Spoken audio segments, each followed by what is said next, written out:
Jembatan gantung yang berada di Desa Panton Luas, Kecamatan Sawang, Kabupaten Aceh Selatan sangat memprihatinkan. Ya, sebagian konstruksi jembatan yang sudah keropos sehingga jika terus dibiarkan akan membahayakan warga yang melintas. Jembatan gantung yang berada di Desa Panton Luas, Kecamatan Sawang, Kabupaten Aceh Selatan menjadi satu-satunya akses bagi warga sekitar yang ingin melakukan aktivitas ke kebun, rumah ibadah, maupun sekolah. Namun sayang, infrastruktur lantai jembatan yang terbuat dari kayu kini kondisinya sangat memprihatinkan. Sebagian besi jembatan juga sudah keropos dan tidak layak untuk dilewati. Jika kondisi ini terus dibiarkan, dapat mengancam keselamatan warga yang melintas. Terlihat sejumlah siswa sekolah dasar sedang melewati jembatan gantung yang kondisinya sangat membahayakan dan sudah menelan korban. Namun mereka terpaksa melewati jembatan tersebut karena merupakan akses satu-satunya menuju ke sekolah.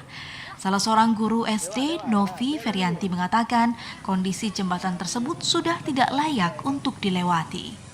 Menurut saya Pak nggak layak lagi jembatan itu karena kemarin ada korban anak kami dari kelas 2 SD jatuh yang namanya Nadira. Papannya itu memang sudah nggak layak lagi dipakai itu Pak, banyak yang sudah keropos.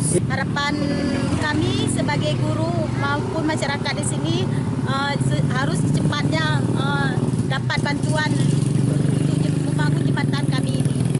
Mereka berharap adanya perhatian dari pemerintah untuk membangun jembatan yang lebih layak sehingga dapat dilalui dengan nyaman. Kalak BPBD Aceh Selatan mengatakan jembatan tersebut memang sudah tidak layak untuk dilalui.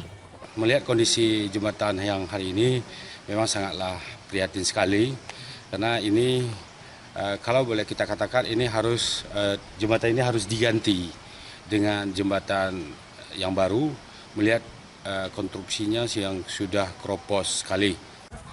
Adapun jembatan ini sudah dibangun lebih kurang 36 tahun lalu dan sudah melewati batas maksimal pemakaian yaitu 25 tahun, namun pihaknya akan mengusulkan ke Provinsi Aceh untuk segera dibangun jembatan permanen.